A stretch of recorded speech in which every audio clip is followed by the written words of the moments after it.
Turbo and 2K show. What's up, 2K crew? It is that time of the week again. Let me turn the volume down here and give you guys over on YouTube and Facebook some music to listen to in the background. There we go. What's up, ladies and gentlemen? What's up, 2Ks? It is I'm really excited about this show tonight, 2Ks, because it's the All-Star break. We kind of get to take a step back. I mean, we had the Futures game last night. We've got the draft going right here. Tomorrow night, we've got the Derby, and then, of course, the All-Star game on Tuesday. So, no, it really doesn't mean anything anymore. I like it better that way. I thought having the home field advantage determined by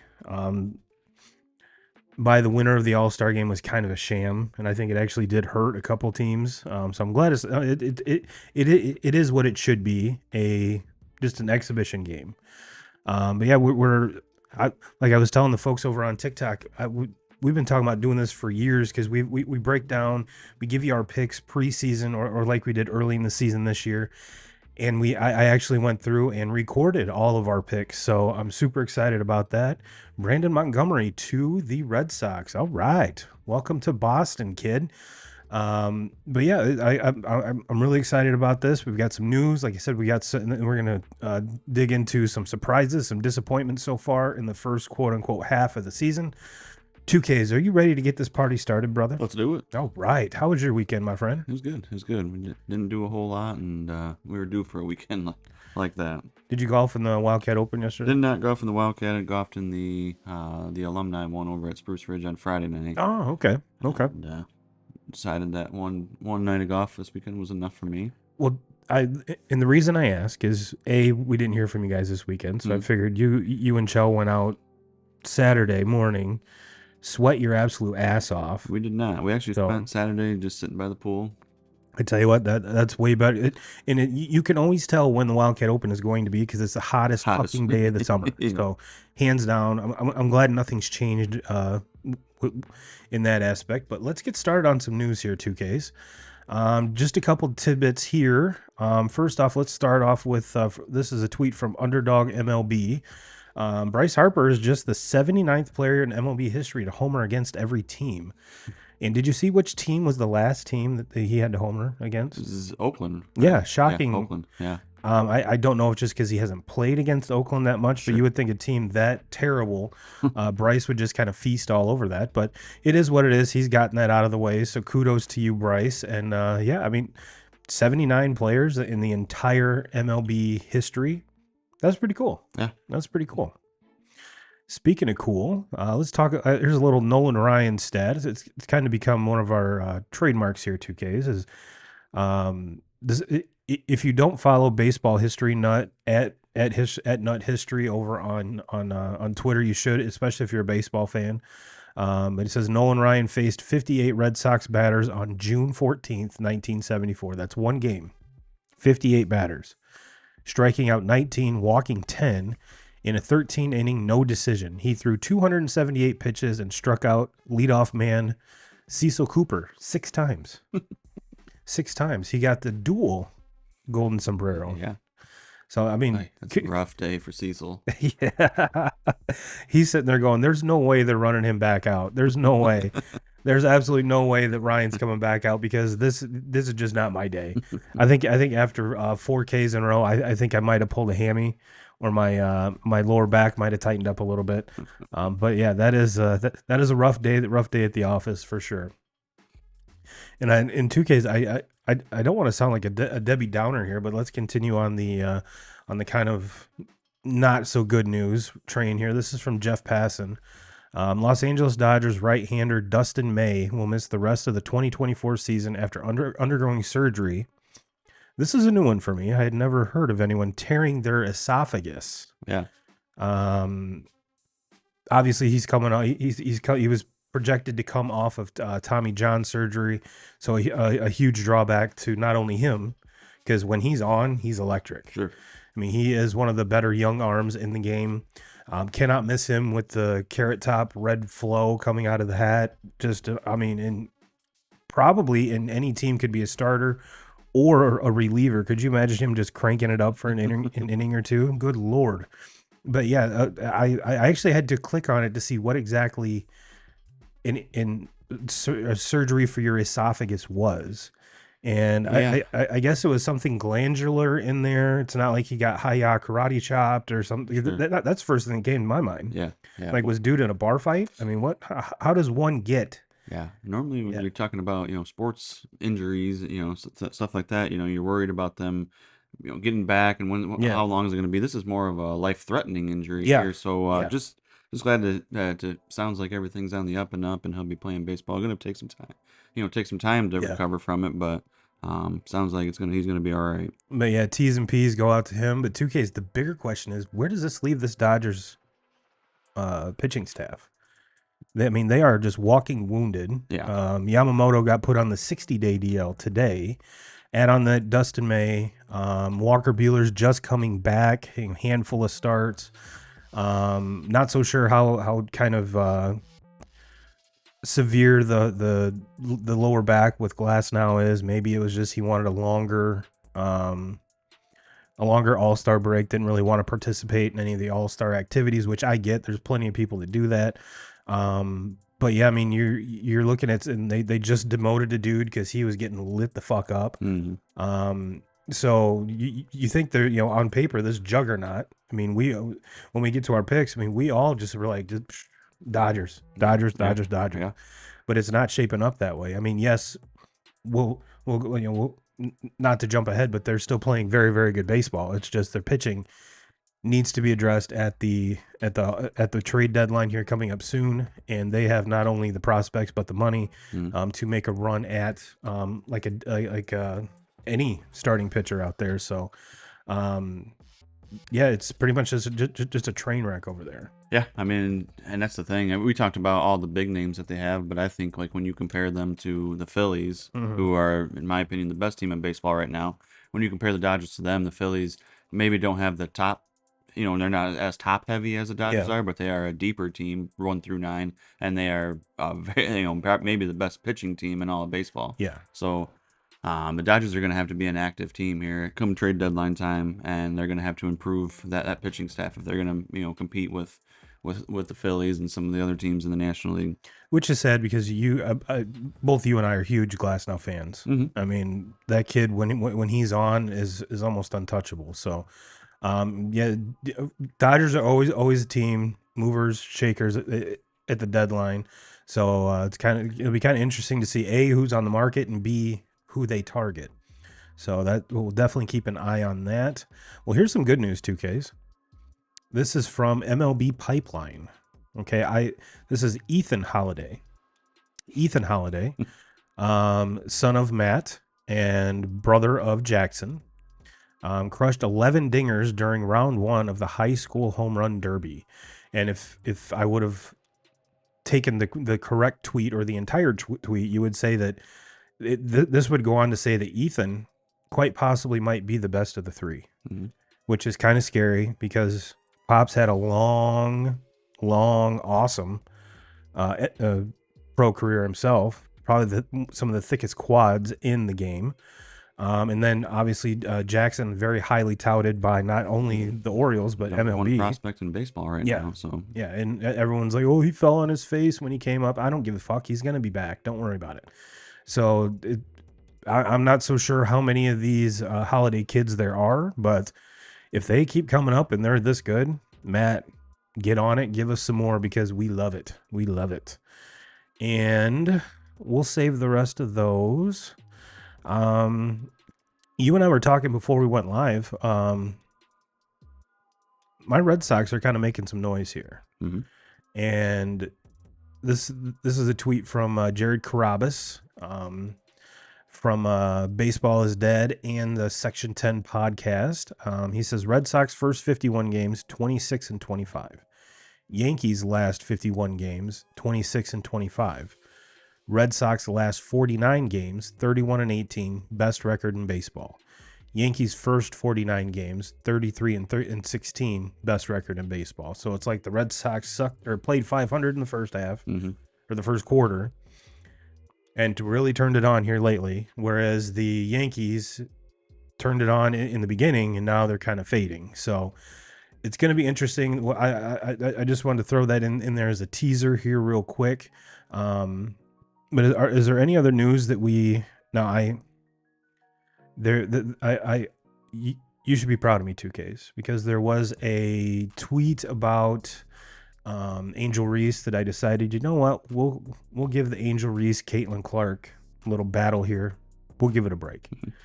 Don't want to beat a dead horse by any means, but just kind of give it a break. So you should be very proud of me, because A, not only am I getting kind of tired of talking about it, but B, we get a lot of views on stuff like that.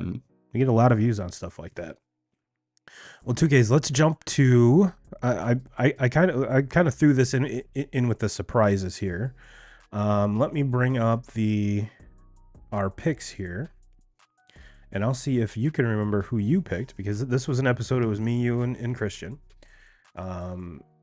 We started off with our American League division winners. We started in the West. Do you remember who you took? American League West. I think I took Houston. You did indeed. Christian and I both took the Rangers. Now, if you look at the standings here, the West is being led by neither of those teams, but the Mariners. Astros are very close. Texas is 5 games back. So I'm not ready to give up on my Rangers pick quite yet. Now, there has been rumors as where they're going to be sellers, coming close to the deadline rather than buyers like last year. I really don't see that, because now if they were further back, then I would say yes. But let me check where they're at in the wild card here. So they can't be too far down on the wild card. They're actually closer to the division in 5 games. They're 7.5 games back of the wild card. So strike that from the record. But yeah, this team's getting healthier. So, but then again, so are the other teams. So are the Astros. So yeah, I would say you're kind of the leader in the clubhouse with that one right now. Well, this is to me is kind of the division of disappointment. You have the last year's World Series champions. Texas has just not been very good this year. Houston got off to such a bad start, couldn't pitch the ball. They're starting to kind of turn it around right now. Seattle has pitched the ball pretty damn good. Just can't hit. And they're starting, Julio's starting to figure it out these last few games. He's looked a lot better. So it's almost like, 2 or 3 of these teams are starting to turn it around, and maybe are going to get hot here and go on and win a few, win some consecutive games, and maybe do something here at the deadline. But to me, you could have talked about Texas being able to repeat. You could have talked about Houston at the beginning of the season being able to possibly win it all again, just because of the top heavy, the guys that they have that have been there for years. And then Seattle was that up and coming team that, honestly, if they would have get to the playoffs and make a run, and people were saying that at the beginning of the year, it wouldn't have shocked anybody. No. So when you look at the records of of those 3 teams right now in this division, I think to me it's pretty disappointing. Yeah. No, that was going to be part of my letdowns, when it does come to that. But the Central, you and I both took the Tigers. Christian took the Royals. Feeling way more confident in his pick than ours. Hey, I tell you what though, the thing with the Tigers is, I sat here, I think it was last weekend, and talked, quite a bit of shit about them, and honestly kind of spouted off about, hey, maybe it is time to look at a possible trade with Skubal. And I think that these players kind of heard, not just from me, but from the quizzes all around baseball of their listeners. Skubal is maybe on the lookout, because I want to put it past Scott Harris, kind of where they were at 10 days ago. Yeah. Wanting to put it past Scott Harris to at least listen to see what other teams have to offer for him. And they've went out and I think they are 8-2 in their last 10 games. They are indeed. So by the time that they started those talks about, and players don't want to see Skubal go. Nope. They know that he's the best pitcher in baseball right now. Yes. And they know that if they're going to have an opportunity here in the next 2-3 years to, be a playoff team and maybe make a run, he's going to have to be a part of that team. So yeah, they just took 2 out of 3, I believe, from the Dodgers. Yeah. So I mean, yeah, and especially in the last couple of weeks, we've seen some kind of subpar teams take some series. I mean, if you look at the Orioles, I believe, were swept by the Cubs and the Yeah. Cubs are terrible. Yeah. Cubs are absolutely terrible. They won the series against the Dodgers, and before that, won the series against Cleveland. Yeah, yeah. In the East, it was a clean sweep. We all took the Orioles. I'm still very confident in that one. Yeah, Yeah. Even though, like I said, and I'm not saying that the Red Sox are, they have Baltimore in their sights, because you know what, the Yankees are a game back of the Orioles right now. Yeah. And we just saw those two play a series the last 3 days, and if there could have been a split in a 3-game series, they split. Mm-hmm. But the Red Sox are sitting there at 4.5 back in the division. They have the third wild card spot. Just a matter of what the old the brass up there is kind of thinking. So Yeah. that's going to be the question moving forward. And I think forward if you're there. the Red Sox right now, you're a little bit ahead of schedule to where I don't think you want to make I don't think you're in that mode that Baltimore or the Yankees are in right now, where you're willing to give up a haul for a pitcher. And to me, when you start talking about Baltimore and New York, you got to think both of those teams are going to be in the sweepstakes for a Garrett Crochet, for a Jack Flaherty, for some of these other pitchers that are going to be tossed around here in the next couple of weeks. So, to me, if I'm a Boston fan, which I know you are, I'm thinking maybe we're just a little bit ahead of schedule. Don't want to do anything too crazy right now, because I think even Boston adding an arm, I don't think that they're ready to compete with those other two teams in the division yet. No, with the Red Sox, there's 2 substantial holes: starting pitching and a right-handed bat. Mm-hmm. And there's been the name Randy Arozarena being kind of floated about there. But you are 100% right. There's the top 3, the big 3 there, and there's actually a big 4 in their farm system that, in my opinion, are untouchable. Just because this is the game plan they've put forward. Right. And the way these kids are playing right now, there is absolutely no way that you even entertain anything. But I do think there's serviceable guys that you can get for, I'm not going to say a discounted price, but you could move some ancillary players without having to break up what is, is a very young team.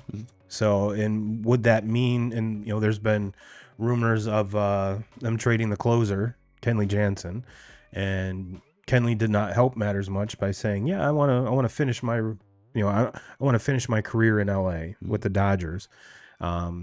He's under contract for this year and I believe next year. So the only way he would be able to get there here soon would be through a trade. They signed Liam Hendrickson in the offseason, knowing he's not going to be ready. So at this point, you're competitive. I wouldn't. You don't trade any big league talent right now. Sure.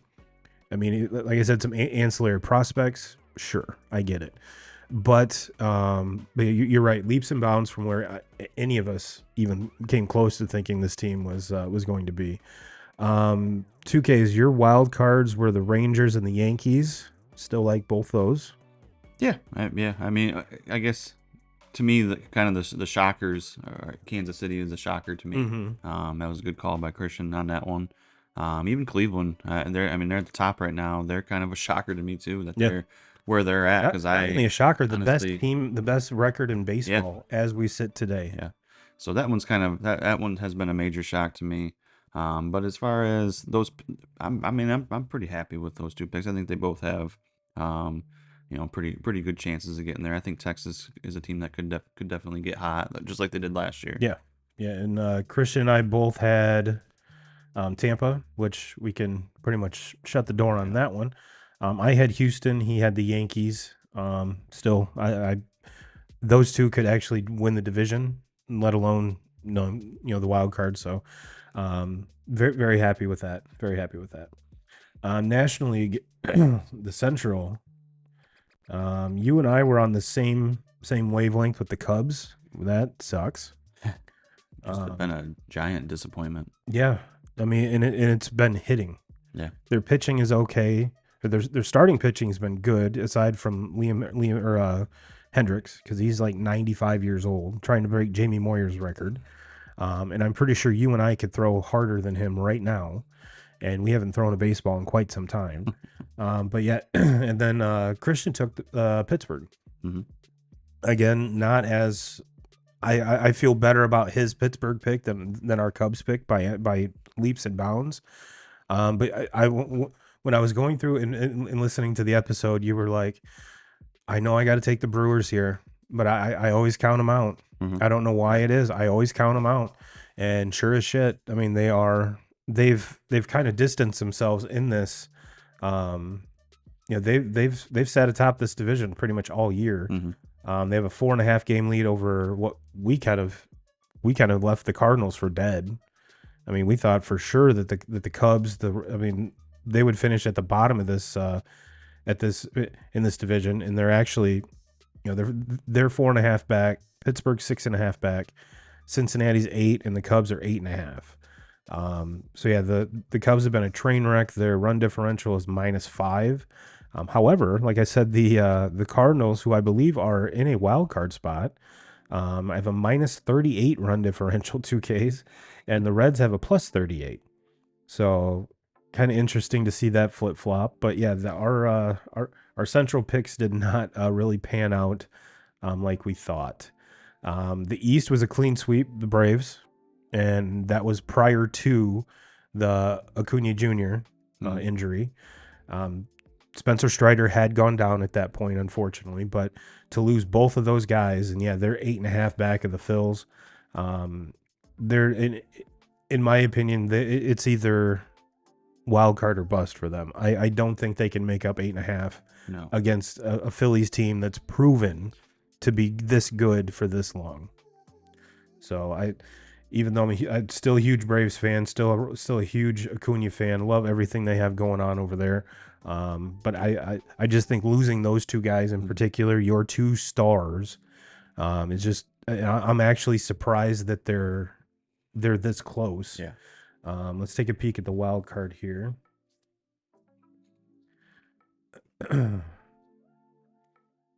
Atlanta has the first wild card spot, and they're 4 games up on the Cardinals. And currently, as we sit now, the New York Mets would have the last wild card spot at 49 and 46.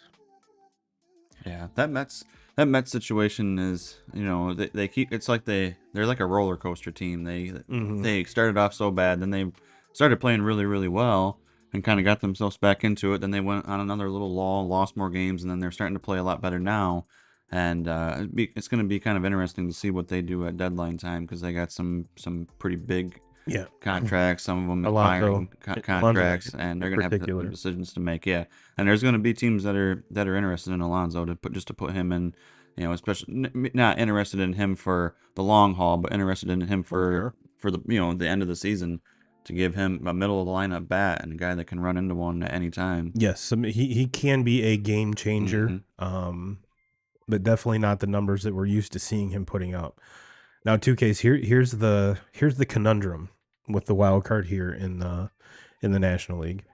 The Diamondbacks are 1 back, Padres are 1 back, Pirates are 1.5 back, Giants are 3 back, Reds are 3 back, Cubs, believe it or not, are 3.5 back, and then the Nats are 6 games back, and then the Rockies are 16, Miami Marlins 16.5. So there's still, a number of teams. As far as the Cubs go, they have to be sellers. This is just a shell of what they thought they were going to have. Not a good look for Craig Counsell. I'm telling you, that big deal, which we'll get to here in a little bit. The Padres probably are the team that scares me the most out of any of these teams, other than the Braves. To get into the playoffs, and just think they're doing this without Juan Soto. They couldn't do this last year when they had him. So to me, that's the biggest, what the fuck was going on there? Yeah. Yes, there was a coaching change, and there was some other things too, but man, you would think, look what he's doing in the Yankee lineup. He, for whatever reason, he couldn't do that in that Padres lineup, who arguably way more athletic than this Yankee lineup. So I don't know. If I was a team, I would not want to play the Padres in a 3-game series. No. No, and I mean they've been doing a lot of their winning here recent without Tatis. Going to get him back. Sounds like fairly soon, Mm-hmm. following the All-Star game here. So that's going to be huge for them. To me, it's been talking about Jackson Merrill, been Mm-hmm. just huge for them. Jurickson Profar been huge for them. Career year for Profar. Yeah, like they've had some guys step up. So yeah, they're an exciting team, but yeah, you can't help but ask yourself what the hell happened Yeah. with them. They gave up a lot for Soto, Oh yes. and for it to work out the way that it did, I think they would really wish that they could take that trade back. Yeah. Especially considering they had to give up C.J. Abrams and look at the year he's having now. Yeah.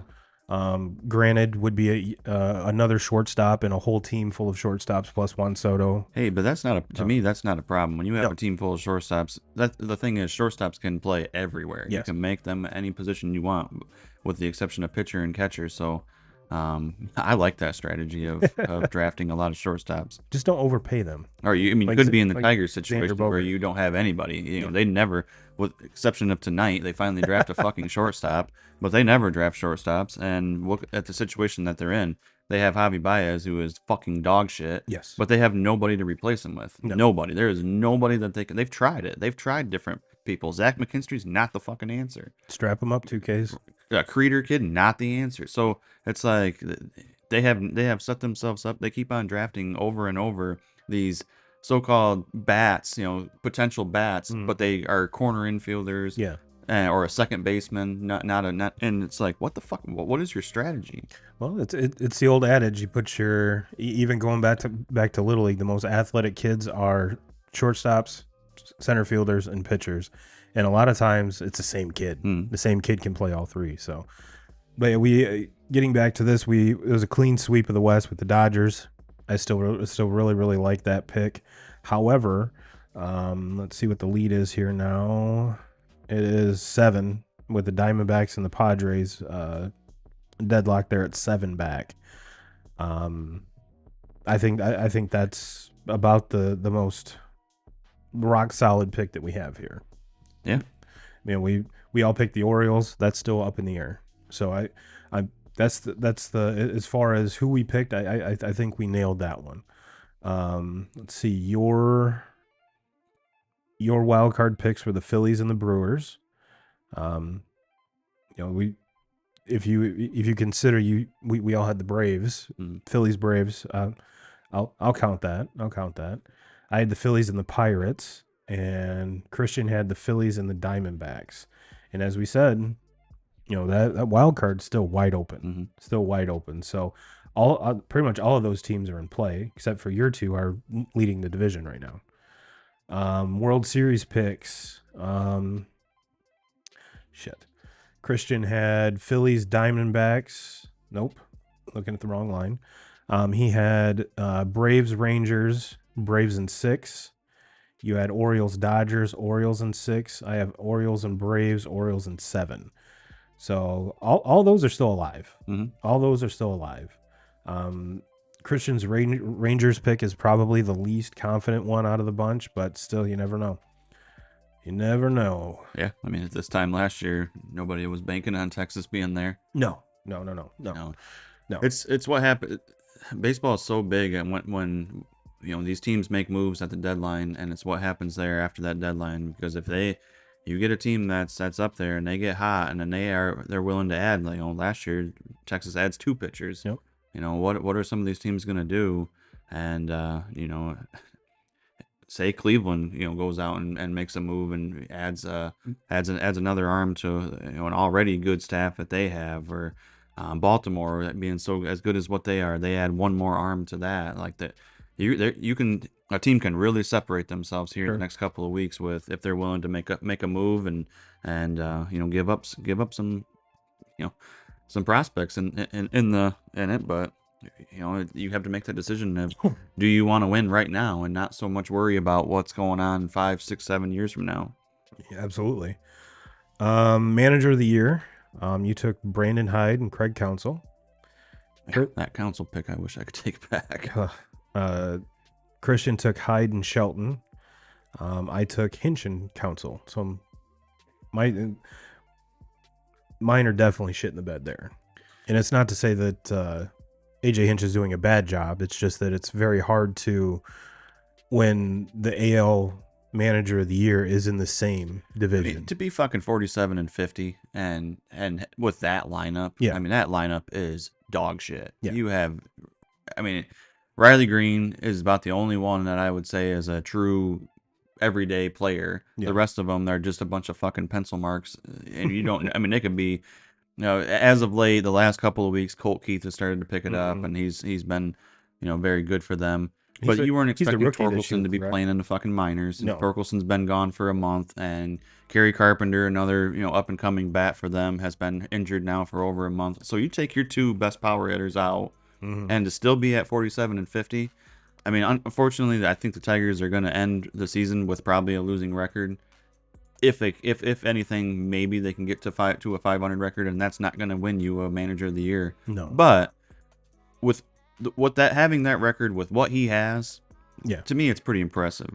But yeah, I think we can both agree that Stephen Vogt's bringing that one home. Yeah, and with what he's doing in Cleveland, where I think when I say we, it's we as a baseball community outside of the people that really know Stephen Vogt. They're like, okay, big shoes to fill with Terry Francona retiring, and where has this guy coached before? Yes, he was a catcher. I get it.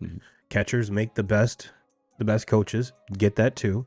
But I don't think any of us saw the job that he's done so far. Not only in the record, but just this team's dangerous. Oh yeah. This is a very, very good team. Like you said, best record in baseball right now at the All-Star break. As far as the NL, I don't know if there's really a one that jumps off the page here, but yeah, Stephen Vogt for sure.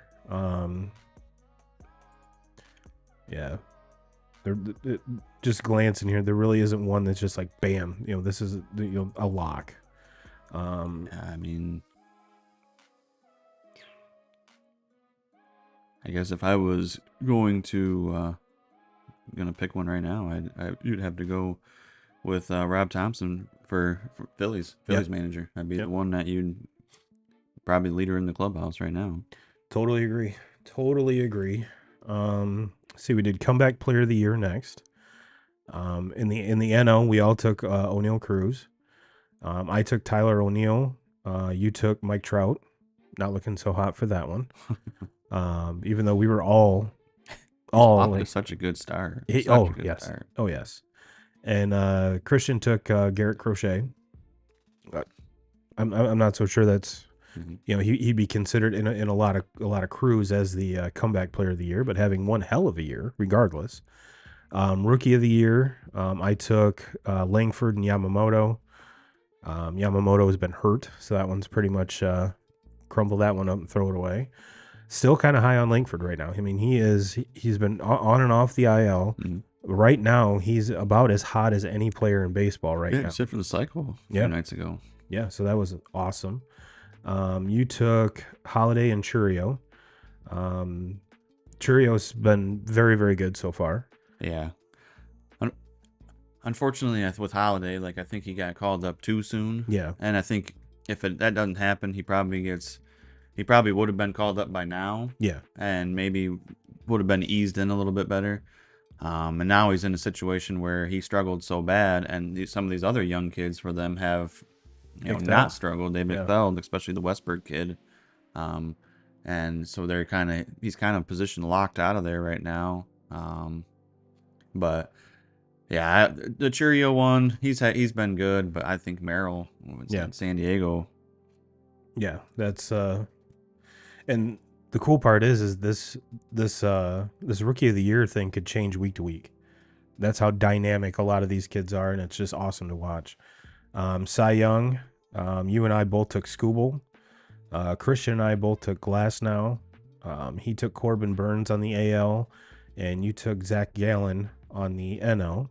So definitely love the Skubal pick. I mean, that if the season ended right now, if he doesn't win the AL Cy Young, there's something wrong. But yeah, I really like that pick. Like I said, always been huge on. Damn it! Come on. Always been huge on Glass now, so hopefully he can get back and get doing his thing. And it's not just it's just a hey, I wanted some extra time off stuff rather than an actual injury. So, and Zach Gallen's still alive. I mean, I don't hate that. Yeah, no, I think hard to argue Chris Sale right Yeah. now. In the National League, Zach Wheeler just kind of the Mr. Consistent. Seems like he's always real good. And then you got Paul Skeens. And what's he going to do here in the second half? Yeah. Is he going to start to get a little bit more of a, where they're going to let him not have him on such a pitch count? Yeah. Knocked on the door with a no hitter earlier the second time. for the second time. Yeah, and Second two time. consecutive starts, right? No, it was earlier in the year. Oh, okay. It's like his fourth or fifth start. He went 6 no hit with more than 10 Ks. This one he went 7 no hit, I believe, and 11 Ks, 11 or 12 Ks. First time that's happened since like 1908 or some shit. Like, where he gets hot. He gets hot here and pitches the way that he already has to this point. And say Pittsburgh as a team gets hot and they maybe flirt with a wild card spot. I'm not going to count him out. He's got a legitimate shot. Chris Sale and Zach Wheeler have been really, really good, but they haven't been like where nobody can catch them good. No. So No, and that was going to be one of my surprises. So I won't ruin that. But MVP, you and I both took Soto and Ohtani. Don't hate both of those. Just that, and Christian both took Soto as well. He took Acuna on the NL side, so that one's dead. The only thing with the Soto pick is Aaron Judge right now. Mm-hmm. I think if the season ended today, he's should be the Aaron unanimous. Judge yeah. You can't argue that one bit, and that's and I mean, and I think right now if you chalk it up, I would say Soto's probably in third, maybe fourth in that running because I think Gunnar Henderson has to be number 2. Yeah. If it wasn't for Judge just having the 30 plus home runs at this point right now and all the RBIs that he has and batting over 300, Gunnar Henderson is probably the leader in the clubhouse. Yes. But Judge has just been so damn good. Well, there's some other surprises here I wanted to talk about before we get the letdowns here, and it does involve Mr. Paul Skeens. We're going to dick ride some more. But let's get to the first Skeens tweet here. This is actually from the Pirates account. Paul Skeens now has recorded 7+ strikeouts in 8 consecutive starts, a new franchise record. The Pirates have been around for a long time, 2Ks. So when you do something for the first time in Pirates history, that's pretty legit. See what the next one is here. This is from Jay Hay over at Baseball is Dead. Paul Skeens joins Nolan Ryan as the only pitchers ever with multiple starts of 6+ innings, 0 hits, and 11 Ks in the same season. Skeens did it this year. Nolan Ryan did it in 1973. So it's been quite a time, quite a time since that happened. So in my opinion, when you can have your name etched right next to Nolan Ryan in any stat, I think you're doing something right. And let's go to the last one here. I'm sure everyone knows this by now. Paul Skeens will be starting the All-Star game for the National League. And we talked about it last week. Like, this is something I want to see. Because the lineups haven't, like, the batting order has not been released yet, but you would have to think it has to be something along the lines of Gunnar Henderson, Juan Soto, Aaron Judge. Mm-hmm. Flip flop those 3 however you want to, but if I'm putting together a batting order, that's the way I'm doing it with that team, and that's what I want to see. We saw how he did against Ohtani. First at bat, blew it by him, strikeout. Second at bat, gets I believe is a 1-2 count. Next thing you know, it's 400 plus over center field fence. So this is it's the litmus test right now. I want to see the best against the best, and you mentioned him in the Cy Young mentions. By all means, sure. I mean, since he debuted, has like I believe he has the lowest ERA, either first or second in strikeouts. I mean, you insert stat here, he leads or is in the top 3, and for him to be doing it as a rookie, and on top of that, like you said, there's there's a pitch count, there's an innings count. It's kind of like the Strasburg rules. Now it's a Skeens rule. Do I agree with it? I mean, when you have something this unique and this spectacular, yes, you kind of. This isn't this dude's 5th year. It's his rookie year. You want him for those 5, 6, 7, 8, 9, 10 years. You don't. Going back to what the Tigers did with Michael Fulmer, as sad as that was. That's definitely the situation you don't want yourself to be in. So if they are kind of, and now if they're leading the division or a game back of the division, then I say, yeah, you kind of, I'm not saying, drop it into 3rd gear by any means, but it at least either drop it down into 4th and let the engine rev a little bit, or just, I'm not saying mash on the gas, but give them a little bit more. Sure. And we've talked at great lengths, and more Paul Skeens is awesome. I love every minute of it. And when I saw the alert on my phone that Paul Skeens was no hitting through 6, I'm like, oh shit, this is gonna be awesome. Yeah, unfortunately, then you see where his pitch count was. Yeah, and you knew, but yeah. How? All right. He's must-watch TV. That's the thing. Down. He's the one pitcher in the game right now. Like, name another pitcher in the game that is must-watch TV. Like, you have to. You can't miss what he's going to do because he's going to flirt with it. You go back. Remember when Verlander was just like, you had to watch him every night because he was going to flirt with a no-hitter every single time he took the mound. He was going to. And Skeens is not at that level yet because I think he's got a little bit of a. They're worried about pitch count and all that. To where when Verlander was doing that, he was 6, 7 years into his career. Yeah. This is a kid that is in the 1st year of his career. Yeah. And is doing it already. So he is above and beyond any pitcher that we've seen. And let's take a step back and look at the last year of his career. Oh yeah.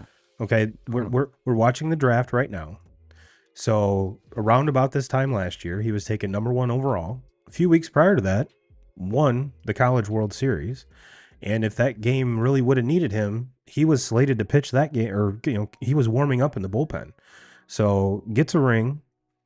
Number 1 overall pick, starting the All-Star game, and potentially when if you had to ask me right now, I'm giving him my Cy Young pick before Chris Sale and before Wheeler and before any of the other pitchers in the National League right now. Just because, yet does he have the innings numbers? No. But if you're looking at just the eye test, and this is taking nothing away from any of those other National League pitchers. I'm a huge Chris Sale guy, even though I'm a Red Sox fan. I was hoping he would do well in Atlanta, and I think he's far surpassed any expectation that anyone had for him. But just eye test, like who is a better player right now? And you have to give that to Paul Skeens right now. And I'm not going to be shy about it. I'm not going to hem-haw around it. This again, season ends right now. He's my Cy Young in the NL. And don't care if he has 4 or 5 starts fewer than the other guys. Don't care. Ranger Suarez, great season. The kid from the Braves, unhittable, great season. Paul Skeens is it for me. Yes. And now we're going to get guys are dick riding Paul Skeens. Guys are dick riding Paul Skeens. Why the fuck not? Yeah, exactly. Exactly. Why not? There's no other pitcher in the game right now with the exception of Skubal, maybe. And Skubal is great. Look, I'm the biggest Tigers fan there is. I love Skubal. Yeah. But Paul Skeens and the upside that he has is way beyond anything of Skubal's. This is something he's dominant. Like he can dominate games, and he's in the 1st year of his career, and he's only going to get nothing but better and better. And to me, I personally have never seen a pitcher at this age walk into Major League Baseball and 6, 7 starts that he's made so far, or 8 starts that he's made so far, and be 6-0, have an ERA and 1 something, 1.9. Yeah, like it's fucking incredible. So yeah, dick ride all. I'm gonna dick ride all fucking the rest of the year on this kid. Dick ride his whole career. Yeah, it's incredible. It's incredible what he's doing. And this is we kind of saw this with Steven Strasburg, but not to this extent. No, he was not. He was very good, very good his rookie year. Wasn't winning a College World Series, no. And then a few months later, pitching in the big leagues. No, it didn't go down like that. So when you go back to a few years before that, when the Tigers took Casey Mize, he was the number 1 pick. Everybody said he's the number 1 guy. You got to take him. Well, he wasn't anything close to what No. Skeens was. No. You know, And it's I was talking to Kristen about this when we were watching the draft preview. So she, I was trying to explain to her that it's very rare for someone to get drafted in June. I mean, there have been guys that, because we were kind of saying, all right, well, if the Pirates are in it, do you call up Skeens last year? mm-hmm. And there have been some guys that have done that. Mm-hmm. Is it the norm? No. Yeah. What even the very short amount of time in the minors that Skeens had is still very unusual. Usually a starting pitcher, you're looking at 2 or 3, even 4 years to develop to get to the point where you come up, and then you, it's just not normal to dominate like the way he is. That's not the norm. That's not the norm at all. If every GM could hit just one of those players in the first round every year, do you know how it'd be so much easier to draft baseball players? Mm-hmm. And it's just not the case. It's just not the case. So yeah, Dick Ride sesh over. 2Ks. Let's talk about some letdowns here, because we mentioned a couple. The Cubs, terrible, terrible. When rewatching our picks episode, I was so. I chose the Cubs to win that division because they, on paper, going into the season, had one of the best defensive infields in baseball. And even Dansby Swanson, of all people, who is known for his glove. The hitting is extra. He's an above average hitter, yes, but both sides are down. Mm-hmm. I mean, this team is bad. And I'm not saying that Counsell has to go by any means. It's just a 1-year sample size, but it's not looking good, especially for how much he's getting paid. I think as far as the White Sox, I didn't think they were going to be this bad. I thought they'd be bad. But another team to throw in their 2Ks is Tampa. Yeah. Tampa has been very, very disappointing. Toronto as well. But Tampa in particular, and Christian kept saying in that episode, I will never count out Tampa. Mm-hmm. And I never thought they'd be this far back. I mean, and granted, we're saying this far back and they're 500, but it's just the teams above them are so much better. Mm-hmm. And they're 48-48. If they were in any other division,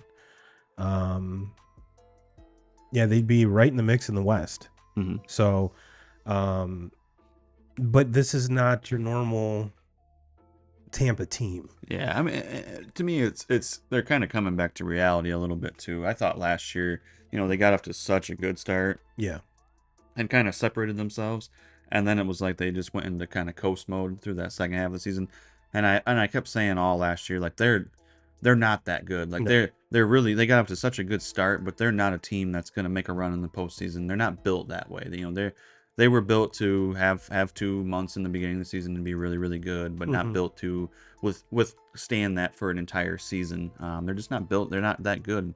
And then you put in going into this year, all the shit with Wander Franco being out. Yeah, and that kind of just put an end to it, the whole thing. Like if any chances of them being a relevant team for much longer when all that happened kind of just went out the window. He was the focal point of that team, and they've been extremely disappointing. But to me, I think probably the easiest answer here in the American League as far as the most disappointing team has to probably go to, honestly, for me, Texas. Yeah. Yep. You won a World Series last year and you didn't. Who did you lose? I mean, Jordan Montgomery. That's it. And he's been terrible. And he hasn't been very good for him. No. Yeah. So it's like, and then you have the rookie in Langford coming in, and he wasn't the only rookie that coming back, or a young player coming back. Then like the Evan Carter, haven't seen him this year. Some other big names. Corey Seager's been pretty good, but hasn't been as good as what he was last year. Marcus Semien the same way. Yep, same thing.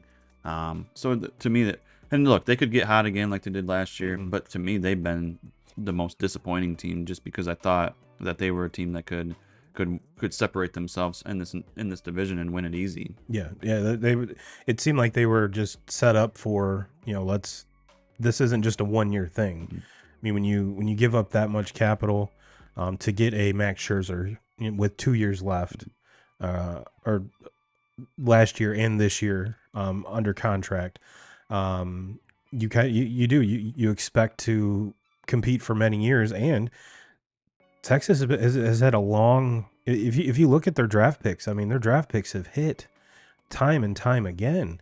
And maybe a couple of these guys were rushed to the bigs, a little too soon. But yeah, you're right. It's 100%. It's kind of a toss up between the Rays and them for me. But yeah, definitely, and especially in that division with the West, where we all thought, for the past 7 years we've had the Houston Astros in the ALCS. Well, that's not going to be the case this year. I have a very good feeling.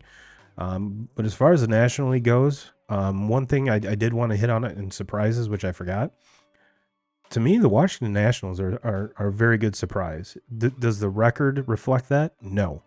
They're 44-53. However, if you compare their record to last year, I guarantee they're at least 10 games above where they were last year. This is not a team you can just roll out of bed and beat it, just beat with your B squad anymore. Mm-hmm. We mentioned CJ Abrams having a breakout year this year, and I think that's to say it's not going to be a one and done for him. It looks like he's finally putting the pieces together. Mm-hmm. And could be a very, very nice cornerstone for that Nats team moving forward. And again, we already bagged on the Cubs. You got to throw some shade here to the Diamondbacks too. Mm-hmm. I'm talking about a World Series hangover. Corbin Carroll has been, that sophomore slump is huge for him. I've been great. And one of the things that I was saying in that stats or our picks episode is athleticism doesn't go into a slump. I was wrong. Mm-hmm. Like, hey, it's not only, and maybe it's a carryover from the box where he's not hitting as good as he thinks he should, or maybe that's gotten into his head, but it's even carried over on the bases. It's carried over in the field. Like he literally looks like a shell of himself. Mm-hmm. Am I ready to throw in the towel on him? Absolutely not. He's too good of a player. Players go through these sophomore slumps. I mean, it's a term for a reason. That moving forward with Paul Skeens next year. I mean, this year is going to be the longest year of baseball he's ever played. Time wise, game wise, everything, pitch wise. So that's why sophomore slump is a real thing. It's not something that someone just made up. So I'm not throwing in the towel. I'm not saying take every single piece of memorabilia and cards that you bought from, if you're a Corbin Carroll fan, and just throw them out the window. I'm not saying that. But I think what's going on with him is going on with a lot of the other people on his team. Mm-hmm. So again, maybe again, and we're talking about a World Series hangover with two teams that aren't traditionally in it. Sure. And I think that might play on it too. That might play on it too. But as far as anything else here, as far as letdowns, 2Ks, did I miss any? Is there anything that stands out to you? Do you agree with me on the Nats being a surprise? Yeah, absolutely. That they're a young athletic team that I love to watch. Mm-hmm. Is the pitching where it needs to be? No. But when you have a player that you can kind of anchor that team on, especially a young kid as dynamic as he is, Washington already loves him. Mm-hmm.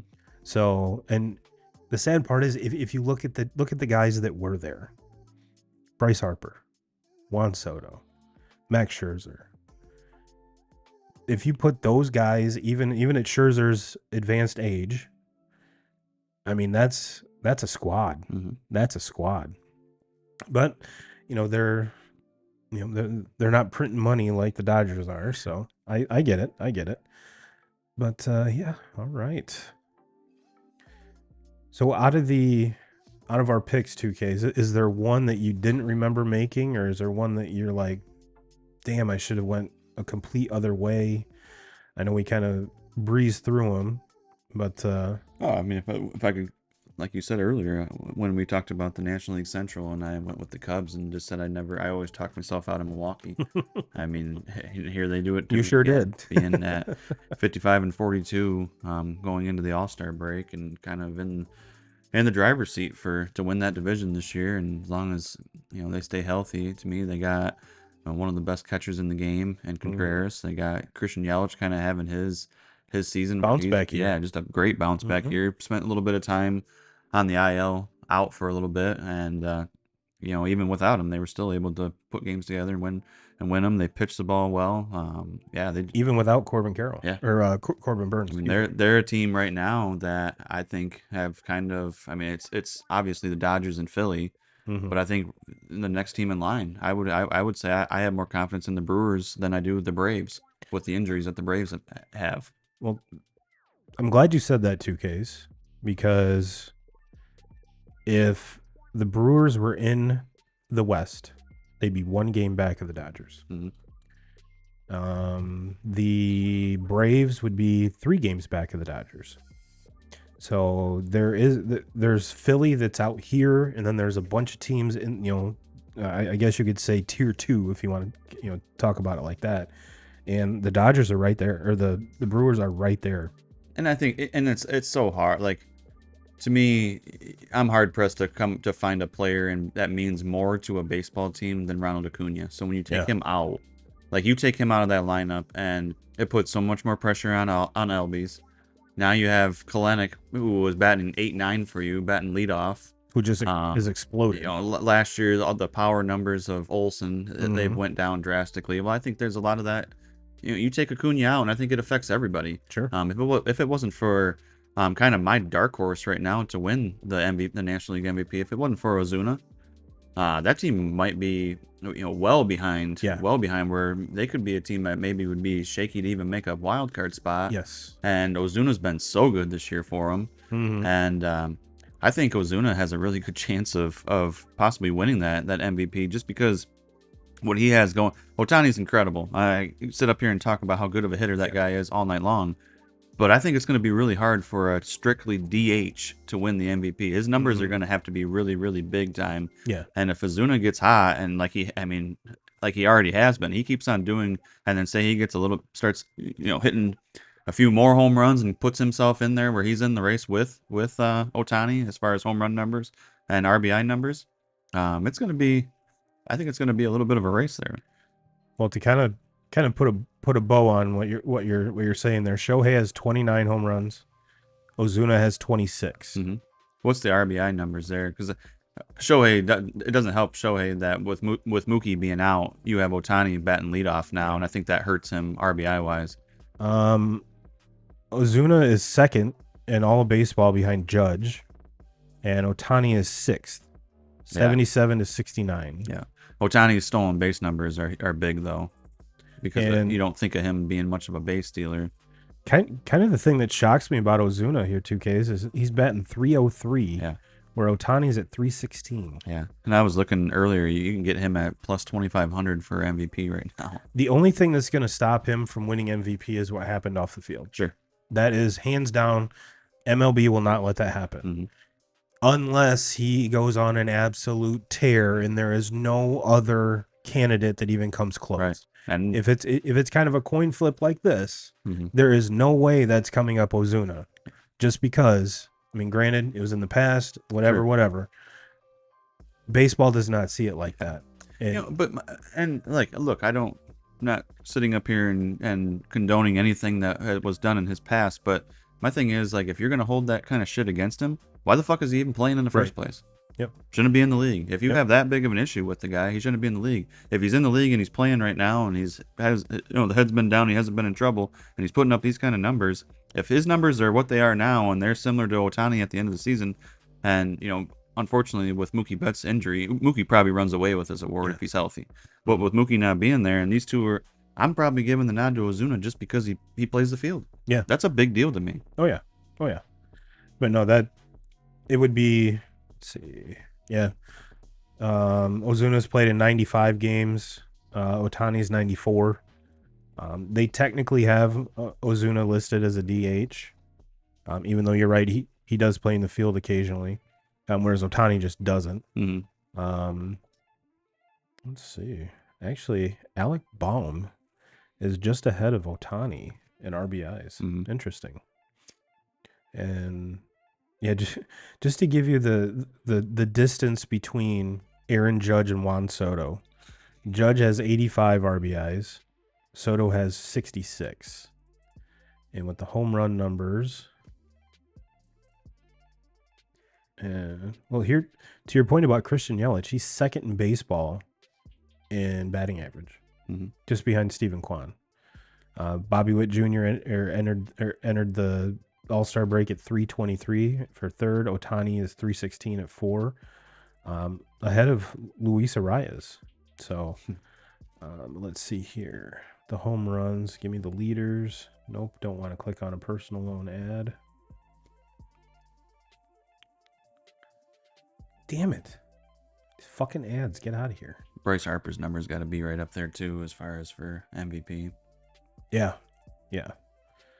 Judge has 34, which is 5 more than Ohtani's 29. Ozuna has 26, and Soto has 23. So Judge has 11 more home runs than Soto. So that just kind of gives you the distance between the two. So that's crazy. That's crazy. Yeah, Ozuna's fourth in baseball in home runs with 26. So, well, yeah, I'm anytime Bryce Harper's healthy, you kind of have to give him at least a little bit of a look for MVP every single year, because he's Bryce Harper. That's just what he does. 2Ks. Did we miss anything? Is there anything we needed to touch on? I think we hit it. I think we checked all the boxes. Yeah. I mean, I guess for me, probably the biggest surprise, I think, has to go to, just because they've been what anybody that follows baseball for the last few years has said, that the American League Central is the biggest joke in baseball. And to me, this year, I think they're the biggest surprise. You have, you and I sat up here and thought the Tigers were the team that could win that division this year. And we had them as the favorite, and they're sitting at 4th. And it's not like they're out of a wild card. I think it's safe to say they don't have any chance of winning that division. No. But for Cleveland to be where they're at, nobody expected that. Everybody was kind of expecting the Twins to be maybe the favorite. And they're right up there. They got off to a really bad start, but have been arguably one of the best teams in baseball this second quarter. And then when you think of the Tigers, have been pretty damn solid. The Royals have been a pleasant surprise what they're doing. They're, I think, a little bit ahead of schedule as far as with all that young talent that they have. They just added a huge piece. Obviously, in that you have, in that division, you have the worst team in all of baseball. So that kind of hurts them. But those 4 teams, to me, are all a pretty pleasant surprise. I mean, that's a division that, to me, is pretty scary. Those are some pretty good teams, and you see what the Tigers did against Cleveland in that division. The Tigers take 2 against the Dodgers this weekend. They can compete with that division. Can compete with any other division in baseball, in my opinion. Not as top heavy. You don't have the roster that looks like Baltimore's. You don't have the roster that looks like the Dodgers or the Phillies or somebody like that. But they're good fucking teams, and they're young, and they're not going anywhere. No, and they're they are a very nice surprise. They very, very much are. We touched on the draft here a little bit, but that the Royals being able to draft that Caglione kid from Florida, he's a first baseman and a pitcher.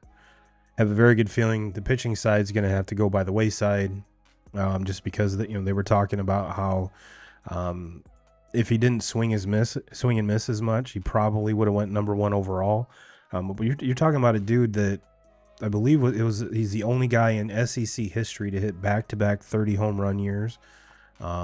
Watched him in the College World Series just shit on everybody. So to put that guy on the same infield in that same lineup as Bobby Witt Jr. and that crew over there, ooh, buddy, that's gonna be. And I know it's in your division, but damn, the Braves took Cam Caminetti. Love that pick. Mm-hmm. Love that. Like the Braves need any more pitching. The Braves need any more good young studs. But yeah, I'm super stoked to see where that division goes because it's not as sexy and exciting as the AL East. Mm-hmm. Just because there's two teams right now that are separated by a game, and they just got done playing each other. They're probably gonna split when it comes down to the season. They're probably gonna have an even record against one another because they're both so just good. Mm-hmm. It's going to come down to who beat, insert team here. Mm-hmm. Maybe it's the Red Sox, maybe it's the Rays or the Blue Jays. Whoever beats them more than the other guy is going to take home the division. The other guy's going to have to fight through the wild card. So, but yeah, that's it. It's going to be that AL East race is going to be very fun to watch. Yeah, and the other thing too that's interesting, like the Yankees pissed that one away today on the Volpe error at the end, and it's like those are two teams that this All-Star game to me is coming at a perfect time because they're scuffling a little bit. The Yankees have not been very good. Baltimore have not had the power numbers the last few weeks that they were having, and Baltimore is very, very reliant on the home run ball. Yeah, when they're not hitting home runs like they were in that kind of that especially first quarter of the season. They're not as good as they don't manufacture runs like a lot of these other teams can do, especially like the Phillies, what they can do from top to bottom in their lineup.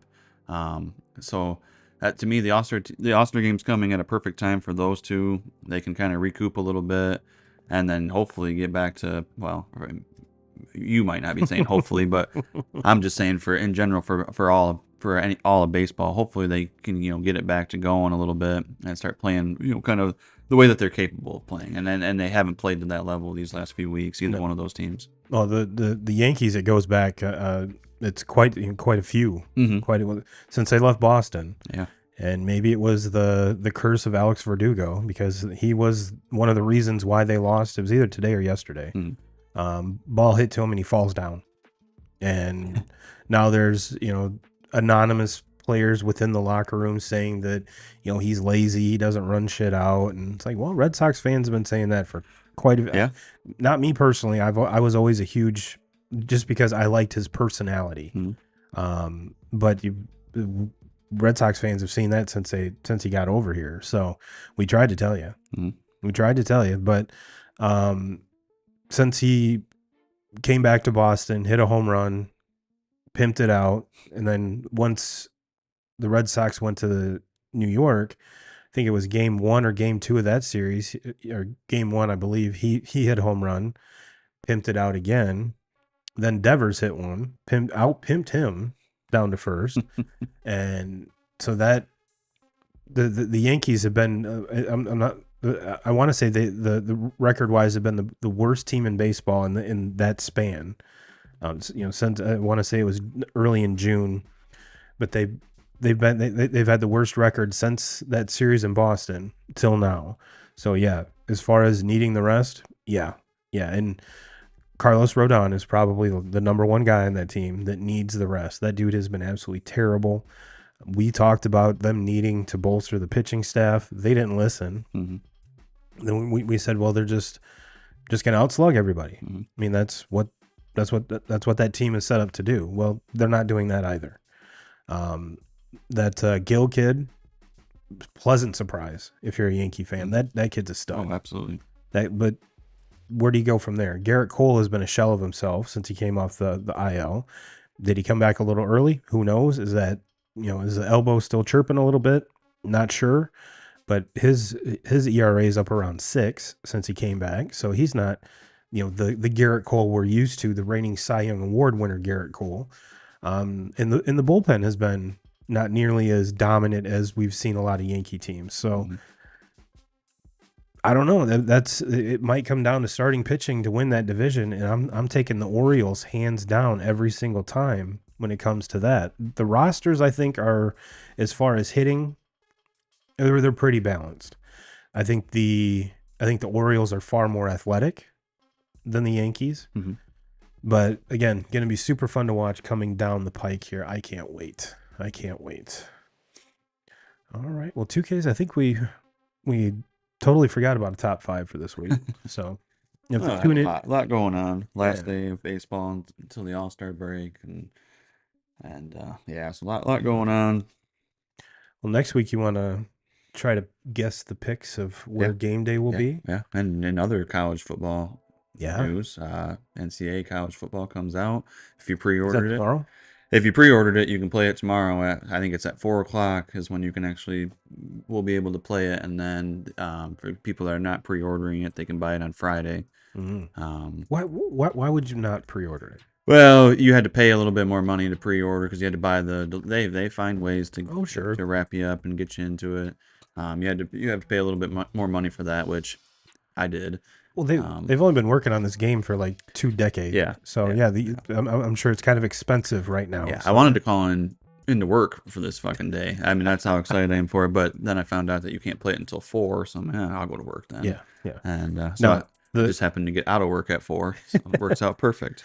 the bad part is by the time you get out of work, come home, start playing it, there's going to be 12-year-olds that have been playing it for just an hour. Yep. And then you got to go through all the, you got to download the game and on and all that shit. So I already got Nolan on lock. I will be calling Nolan in the afternoon, telling him to get that all going. Which, by the way, for any of you that don't know, Nolan is 6. Yeah. But I've gave him the rundown today. He knows what to do. He knows the drill. He's ready to go. Okay, he's a team player. He's a team player. All right. Well, we will see each and every one of you again next week. Thank everyone for watching, even though the TikTok has exceeded the time limit. No big deal. For those of you watching over on Facebook and over on YouTube, big shout out. Continue to watch the clips that we put out. Those are getting getting a lot of views, so we're very excited about that. But we will see you next week, and hopefully we can get Sea Hut on here as well. So I think it'd be a lot cooler to get a 3-person panel for this selection show. And yeah, we will see you all next week. And as always, Jim Rome, we're coming for you.